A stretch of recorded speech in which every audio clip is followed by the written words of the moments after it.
Motor blade kendala selip dan kurang responsif ya, delay. Langsung saja kita bongkar di bagian koplingnya. Kita buka knalpot, kita buka step, kemudian kita buka engkol.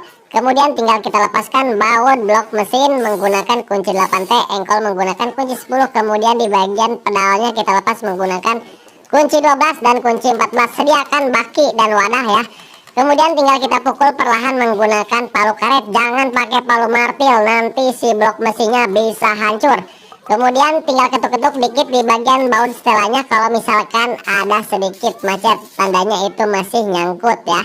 Nah oke, setelah terlepas seperti ini, kita lepas bagian stud otomatisnya. Kemudian tinggal kita lepas baut yang ada di kampas otomatis menggunakan kunci 8. Nah di sini untuk packingnya kok kayak gini ya. Ini tidak boleh seperti ini ya. Ini untuk menampung ataupun menahan oli ataupun saringan oli. Jadi di sini packingnya harus tertutup, dan ini bautnya parah banget bekas betelan ya. Kita lepas menggunakan kunci mahkota tipe B ya. Nah seperti ini, yang depan kita lepas juga. Kemudian untuk penguncinya kita lepaskan. Kemudian tinggal kita ambil ring outside, kemudian ring pengunci, kemudian tinggal kita lepaskan dulu ya. Kita cek di bagian kampas otomatisnya ini. Nah kalau menurut saya ini kampas otomatisnya masih bagus, cuman ini kampas otomatisnya lokal ya, bukan yang original. Kemudian tinggal kita lepas baki ya, penampung oli. Nah menggunakan kunci 10 tinggal kita lepaskan. Kemudian tinggal kita tarik ya teman-teman, seperti ini caranya. Nah udah terlepas ya teman-teman. Nah langsung saja kita semua cek analisa lebih lanjut. Nah di sini giginya masih bagus. Kemudian ada ring, ada bos ya, ada ring tebal 1 cm. Kemudian di depan ada ring juga kurang lebih 5 mili. Kemudian tinggal kita lepas. Nah di sini di belakang rumah kampas kopling ada ring ya. Nah dan untuk karet koplingnya di sini ada sedikit goyang, tapi ini masih layak pakai menurut saya ya. Jadi belum waktunya diganti. Kalau lebih bagus sih diganti saja. Namun kalau bisa dipakai nggak perlu diganti. Tinggal kita lepas ya menggunakan kunci 10 untuk di bagian kampas koplingnya. Nah seperti ini caranya. Kemudian tinggal kita cek. Nah lepaskan. Nah ini per diafragma, ini per kopling ya. Nah kita lepaskan. Nah jadi salah satu penyebab menghaung ya selip itu disebabkan oleh kampas kopling. Kalau secara visual di sini belum gosong ya, belum gosong. Tapi kalau dilihat lebih jelas, ini kampas koplingnya tipis ya teman-teman. Belum gosong tapi sudah tipis, pantesan selip ya. Kemudian jangan lupa kita cek juga di bagian damper, bagian kampas otomatisnya ya. Jangan dilihat dari luarnya saja, kita cek juga dampernya, barangkali rusak ya. Kita lepas sepinya menggunakan obeng min kecil. Hati-hati jangan sampai loncat, sepinya nanti hilang ya. Nah kemudian ada per lagi, kemudian ada plat seperti ini. Kita gunakan obeng min, kemudian gunakan tang untuk membuka bagian pernya ya, per otomatisnya. Kemudian sediakan gelas, kemudian seduh kopinya, sediakan air panas, kemudian kucek, tinggal kopian dulu ya. Nah dan ternyata setelah terlepas di bagian pernya ini, si damper karetnya itu sudah rusak. Nah bisa kita lihat sendiri ya teman-teman, ini sudah terbelah menjadi beberapa bagian, harusnya bulat utuh ya. Nah setelah kita bersihkan menggunakan bensin, kalau kampas gandanya saya lap saja, platnya saya pakai bensin. Kita ganti dampernya ya. Nah seperti ini, gunakan yang ada sengnya ya dalamannya supaya lebih awet, jangan karet semua. Kalau karet semua nantinya retak dan rusak.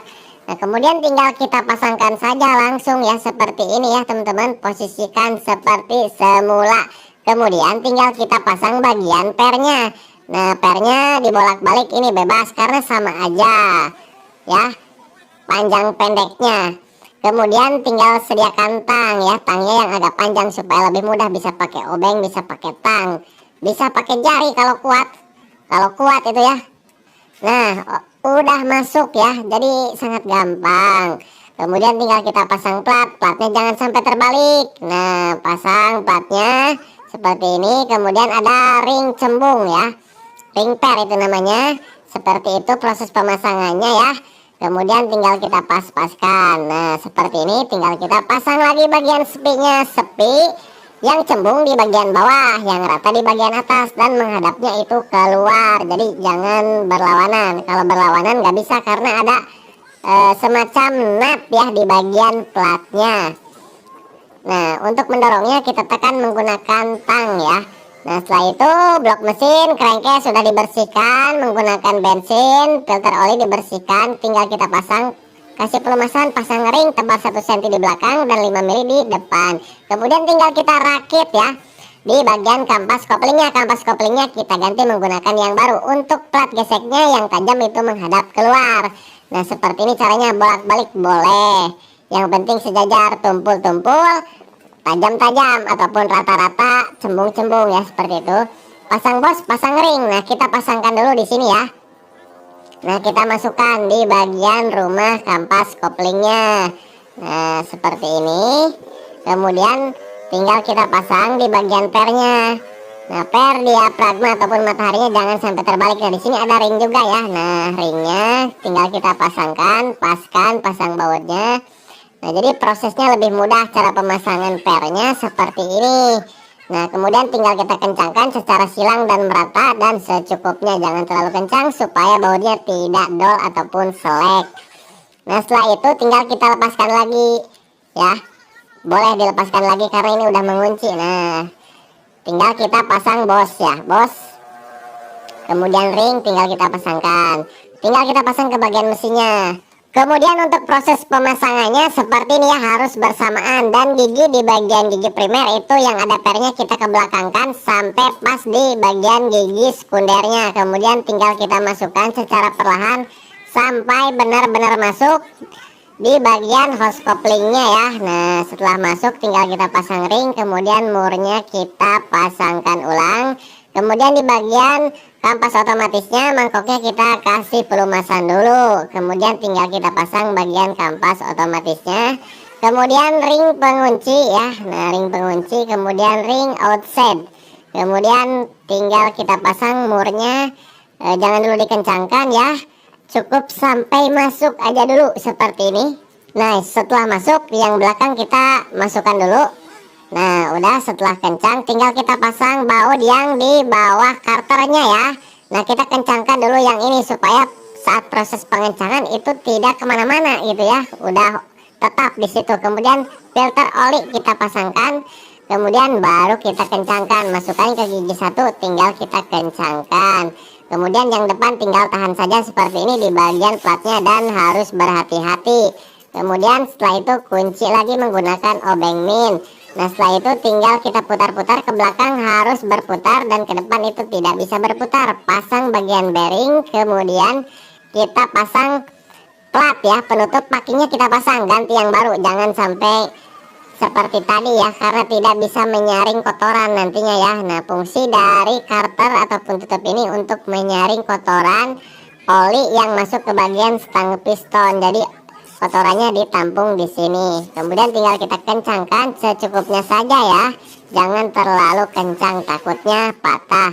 Kemudian kita pasang 2 buah bos, kemudian pasang packing, karena sebelumnya nggak pakai packing, cuman pakai lem saja. Mungkin packingnya nggak ada, jadi nggak dikasih packing, harusnya kasih packing, nggak perlu dikasih lem. Kemudian kasih stemplet ataupun gemuk ya, sedikit aja, supaya saat proses pemasangan cetutnya lebih mudah. Dan garis yang di as persneling harus sejajar dengan titik yang ada di setut koplingnya. Kemudian setelah pas tinggal kita pasang bagian bak koplingnya seperti ini. Nah berhati-hati, kemudian tinggal kita dorong sedikit demi sedikit. Nah udah pas, kalau udah masuk dan rapat sempurna berarti cetutnya itu sudah betul. Kemudian tinggal kita pasang baut-bautnya, tinggal kita kencangkan secara menyilang dan merata. Masukkan olinya, kemudian pasang engkol, knalpot, dan persneling ataupun step nanti ya. Kemudian kita tes dulu opar giginya ke depan, ke belakang, udah lancar. Kemudian tinggal kita setel bagian koplingnya, lepas menggunakan kunci 14, kita kendorkan ke belakang seperti ini. Nah setengah aja, kasih setengah ya. Nah kemudian tahan, kencangkan lagi. Nah di sini berfungsi untuk penyetelan koplingnya ya. Nah oke, setelah itu baru kita hidupkan motornya. Nah bisa kita belayar-belayar, kita dengarkan suara mesinnya apakah ada yang kasar ataupun tidak, dan ternyata untuk suara mesinnya halus ya teman-teman. Kemudian tinggal kita tes persneling gigi 1, 2, 3, 4, 4, 3, 2, 1 netral seperti itu. Kemudian kita tes juga menggunakan beban ya, tetap di gigi 1 ataupun 2, 3, 4. Kemudian roda belakang kita tekan tekan ke bawah ya, kita ke alas ya, nah, ke bawah tanah lah istilahnya. Nah, ketika dikasih beban seperti ini sambil kita gas-gas, di bagian kopling itu jangan sampai ada suara kasar. Kalau misalkan ada suara kasar berarti ada yang bermasalah. Oke, jadi seperti itulah tutorialnya. Mudah-mudahan video ini bermanfaat.